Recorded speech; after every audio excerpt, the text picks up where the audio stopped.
What's up, you guys? Friendly Neighborhood Geek here, doing another action movie or just movie review. Yes, we are looking at Jade. I think this came out 23. I think it was 24. It says major stakes, metal attitude. Okay. Also, apologize. Hopefully, you don't hear that noise in the background. There's people cutting grass, so I know. Pick the perfect time to record, but yeah.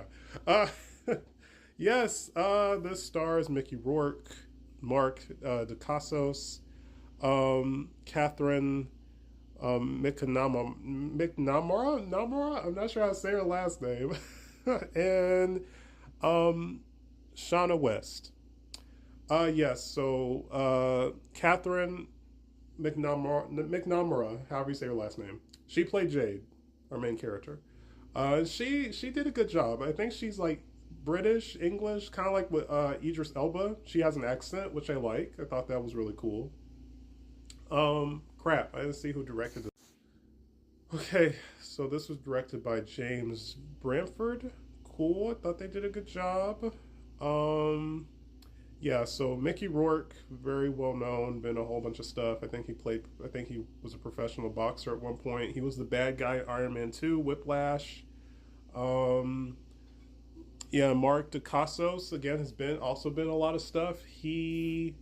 I believe he played the Crow in the Crow TV show. He was also in the Double Dragon movie with Robert Patrick. He's been a lot of stuff. He's been a lot of stuff. So it's kind of I recognized him, but I forgot his name. So it wasn't until I just saw that his name in the title that I realized, like, oh snap, that's who that was, which is funny. But yeah, I think I found out about this movie last year. It's kind of been on the back of my brain. Um, it was in the back of my brain, and it's on Tubi for free. So if you're interested, definitely check it out on Tubi. And of course, me always trying to find new movies to check out so I could do reviews on them on the page. And I was like, yeah, let me check out Jade, and it was fine. It was cool. Like, and you see, this is very like Kill Bill inspired. This cover, because there's a few different covers, but I really like this one. I'd make this a wallpaper on my phone. This feels very Afro Samurai, Kill Bill. Of course, her being a person of color with the big afro, which I really liked, and she has the sword. She has the badass sword and a gun. It's giving heavy Afro Samurai slash Kill Bill vibes, which I really like. And well, I was gonna say this for the end, but and like this movie, Proud Mary with Taraji P Henson, which I did a video on. Uh, Jade, Proud Mary, Colombiana, which I haven't seen in years, and maybe even some of the exploitation films like Cleopatra Jones or um, I forgot Foxy Brown. Is that, yeah, with Pam Grier? Like, you could probably even throw those in there, like badass women of color kicking butt and handling business. Um, like I said, if you wanted to straight up have like just a person of color as your main character, and not like, because like I said, if not, you could add Kill Bill, Lady Snowblood, a whole bunch of badass women movies that you could add to that list to binge watch. Um, Basically, Jade and her brother had a bad upbringing. Their origin is explained in the opening of the movie, which I thought was cool. I like the little opening we got. But basically, she's kind of become like I guess, like a hit woman. I guess she's kind of an assassin. She gets caught up in a war between a crime lord and a gang lord. The crime lord being Mickey Rourke's character, and chaos ensues. And they both want her dead for, I believe, different reasons. And like I said, stuff happens. A lot of stuff happens. Um, is the story engaging? Yeah, it's fine for what it is. Is it entertaining? Absolutely. The Again, I don't. I mean, this is on Tubi. I don't know what the budget was, but like I said, the cinematography was solid. Like I said, the acting was solid. The action was fine. Like the camera angles when they would do the different action scenes were really, entertaining or whatever. Um, I mean, it was good. You know, all the characters were fine. Like I said, the cast did fine. I really don't have any issues with this movie. I think someone did. I think I maybe glanced at it that some people had issues with the movie. I don't know if it was the pacing or the story or the direction. I don't know what it was. I again, I don't care. Like I enjoyed it for what it was. Now, like I said, there's a difference between like, oh, it had a low budget, but you could still tell that the heart was in the project. Then, like with the one movie I did, I think it was Ghost House, where the '80s horror movie, like it was just bad. It was slow. It had some cool, like that movie had some really cool ideas, but they just weren't executed well. I think that movie could do for a good remake, honestly. Um, and I probably won't watch it. I probably won't touch it again. I don't get that vibe from Jade. Like I would definitely watch this. Like I said, throw this and maybe throw Proud Mary in there. Have a little duology type thing. Um, that would be cool. Like I said, throw Colombiana in there. Like I said, I haven't seen Colombiana in a long time, but I remember that was a good movie. Um, but yeah, I hope. Oh, I forgot. They kind of uh, maybe sort of set up a possible sequel. I mean, they could easily this type. I mean, this type of character. You know, kind of like kind of like with James Bond. I mean, you could easily kind of do more with this character, like a secret agent, assassin, a bounty hunter. Those type of characters, you could always make stories centered around them. Going on different missions or adventures or jobs or whatever. I mean, I think we've seen that with like the John Wick movies, which, as much as I love Keanu Reeves, I have yet to sit through a full John Wick film. But I think they've had four up until this point, and I think I have access to all of them. So eventually I'll marathon um, the John Wick films. But so I don't know. It would be cool if we get a follow up. Like, they kind of set us up for maybe getting a possible follow up, and I hope that Catherine has more roles, and I hope to see her in more projects because like I said, I really liked her in this movie. She was a solid leading lady, protagonist. So yeah, like I said, it's on Tubi. It's like an hour and some minutes. So if you're interested, check it out. Um, yeah, like, comment, share, or like, comment, follow, share, whatever. Next video, I'm not sure. I have again some more video games to discuss. I'm sure I'll probably talk about some other movies. There's another movie, another young people movie, kind of similar to Can't Hardly Wait, sort of, that I've been wanting to check out. It's called Go, from the '90s. That looked interesting, so I may do a video on that if it's worth talking about. Um, but yeah, uh, I'm trying to think. Might do an update. I did an update video like a year ago, and of course, my plans with as far as what was in that update in that video, my plans have changed or altered. So I deleted that a long time ago. So may do a upload with that. May do one. Um, yeah, all the good stuff. Like I said, check out this movie. It's free on Tubi, on streaming. Like, comment, share. Stay tuned for more. Peace, you guys, and follow. What's up, you guys? Friendly Neighborhood Geek here, doing another horror movie review. This time on a modern horror movie, for the most part. A Barbarian from 2022, 2023. It says, from the producer of It and the executive producer of The Ring and The Grudge. Interesting. I've seen the American Ring films, but I haven't watched The Grudge yet. So yeah, I'll have to check that out one day. The stars. I'm not sure if this is Georgia. I don't think this is Georgia Campbell. I know the quality's a little meh, unfortunately. Bill Skarsgård and Justin Long. Of course, Bill Skarsgård played Pennywise, the clown, in the remakes, and I thought he did a phenomenal job.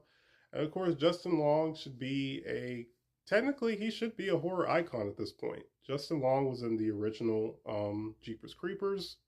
I'm not sure if he's done any other horror films outside of this one and Jeepers Creepers. But he's always great. Justin Long is always a treat to see in a movie. Um, this was directed by Zach Krager. I thought he did a good job. So I knew about this movie, but I didn't know the name of it. A couple years ago, me and a friend, we would like watch movies together. Like one week, I pick a movie. That's what made it fun. It was like a game we had, a game we played. Like you pick a movie one week, I pick a movie the next week, and we don't tell each other what movies we're watching.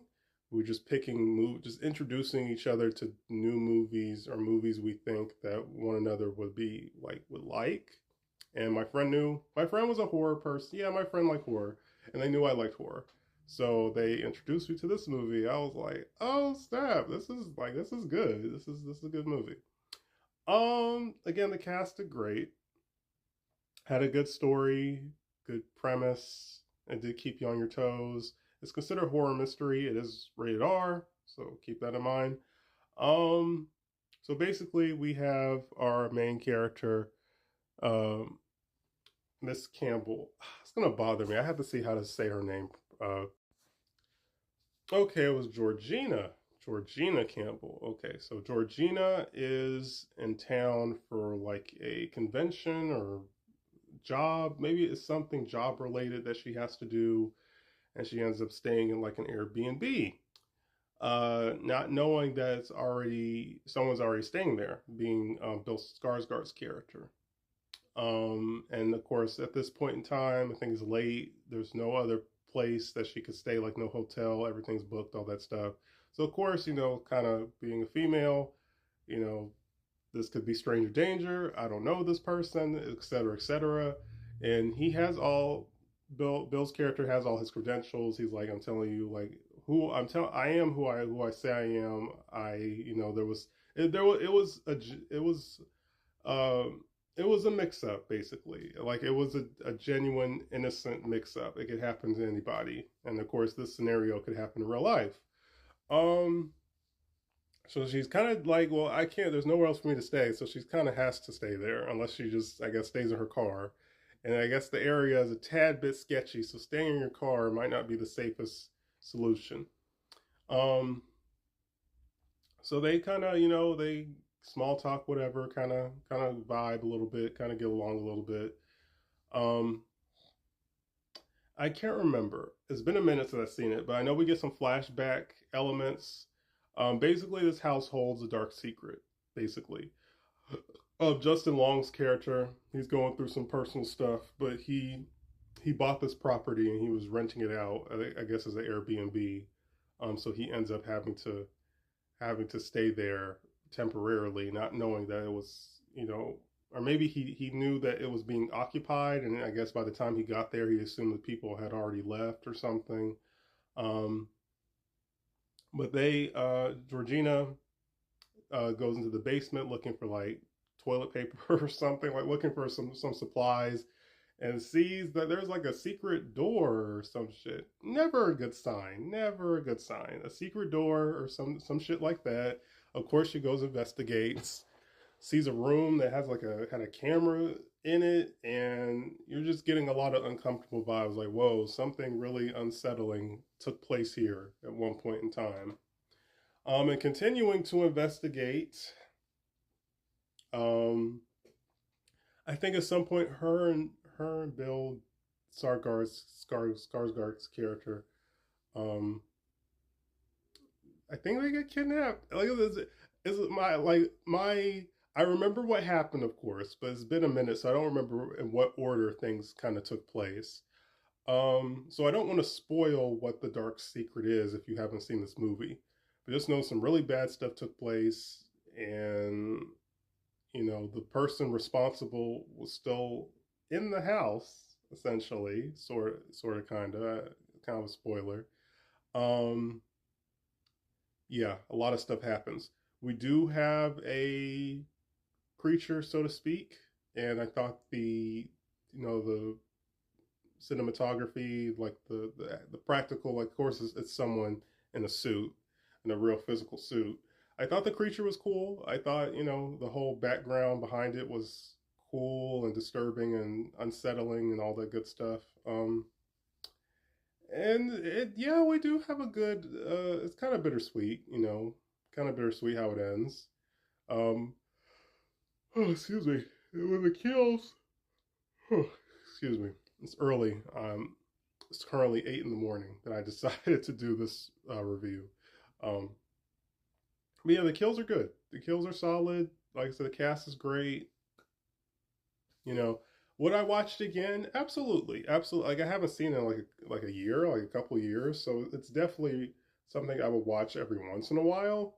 But of course, certain horror movies, like once you know what's gonna happen, it kind of like doesn't necessarily ruin it for you, but it's like the wow factor is kind of faded by that point because you know what's going to happen. You know who's going to live or who's going to die or what the outcome's going to be.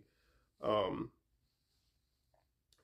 so but I guess you could kind of say that for any horror movie, honestly. But a horror movie that has a mystery to it is like yeah, like once what the mystery, what the mystery is behind the story. So um, I'm not sure what this is on. I'm not sure if it's on free streaming. I'm not sure if it's on a streaming service you got to pay for.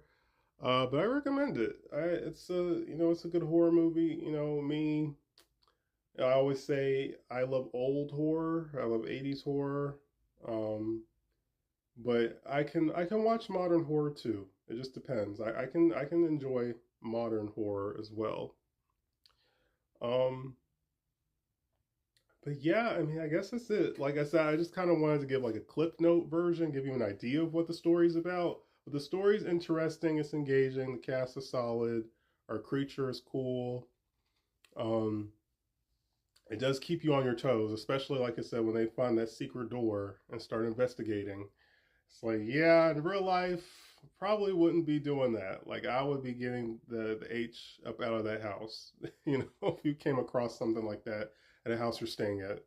Very, very, very uncomfortable feeling. Um, but yeah, like I said, check it out. Watch if you're interested. Like, comment, share. Stay tuned for more. Peace, you guys. What's up, you guys? Friendly Neighborhood Geek here, doing another video game review. Yes, a lot of video game reviews. I've had the time throughout the last however many months to play a variety of video games. Um, so this game, I meant to talk about it when I played it, and I just completely forgot about it. Played this like some months back. Bushido Blade for the PlayStation. This came out in, I believe, 1997, like late 90s. It was developed by Square. I'm not sure if the same Square who's responsible for the Final Fantasy franchise, but Square um, and Lightweight Studios, or just Lightweight, I don't know. I think they did a solid job. This also got a sequel, Bushido Blade 2, which I did play, but I don't remember a whole lot of that. I don't know if I did a full playthrough. I think I just like played like a little bit of the story mode. Um, but from what I've heard, two's not as grand as one. It's a decent follow up, but yeah. But like I said, I played it, but I don't remember a whole lot of what I played. So I may talk about the second one, may give the second one its own video, maybe we'll see. Um, this was a very really solid first entry. So for me, I would say I'm a casual fighting game person. I grew up with Smash Brothers. I grew up with Mortal Kombat. I grew up with like the Naruto and Dragon Ball fighting games, which were very, very well solid, anime games, tie-in fighting games.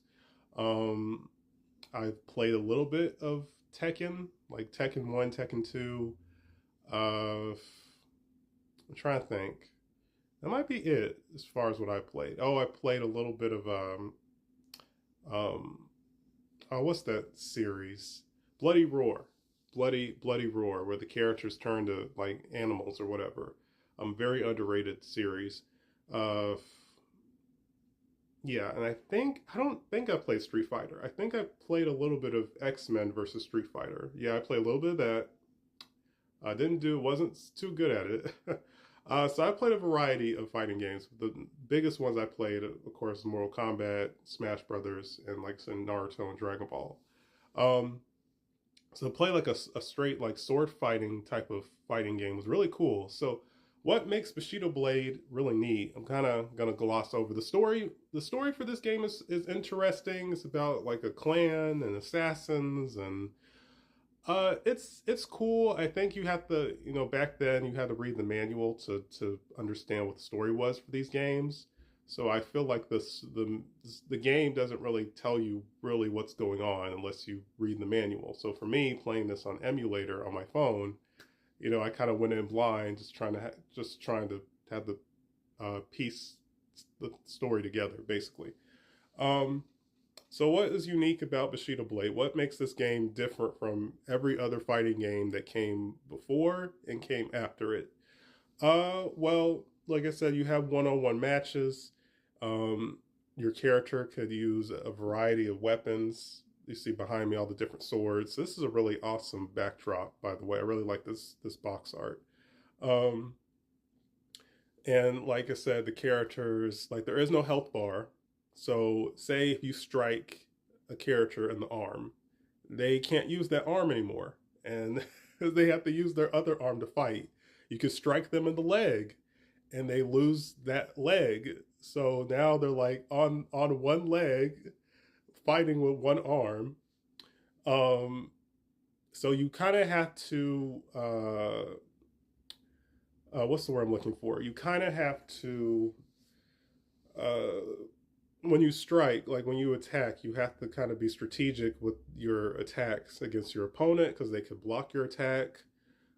They could catch you off guard and take you out in one hit, or like I said earlier, they could take out you. You could lose an arm, you could lose a leg. Not like physically your body part gets cut off, but like your arm is damaged and your leg is damaged, and you can't use them anymore, for the rest of the fight. Um, and that was really cool. It you have to kind of be, like I say, you have to be strategic. You kind of have to be on your toes. It's not just, it's not just button mashing, just, it's not button mash. You have to actually be strategic with with, with the fights, with your fighting your opponent, stuff like that. So it does test you. It does, it does keep you on your toes, and that was a lot of fun. Like the simplicity, it's crazy how a simplistic concept can really work, and you can make it could work really well in execution done right. Um, there are other gameplay modes. I know there's a first person mode, so you can fight your opponent in first person, which again was revolutionary for a PS1 fighting game back then, which is really neat. Yeah, a little clunky, but still a cool feature nonetheless. The characters are all cool. I don't remember anybody's name, but they all had cool designs and stuff like that. And um, like I said, the graphics, the character models all look really good.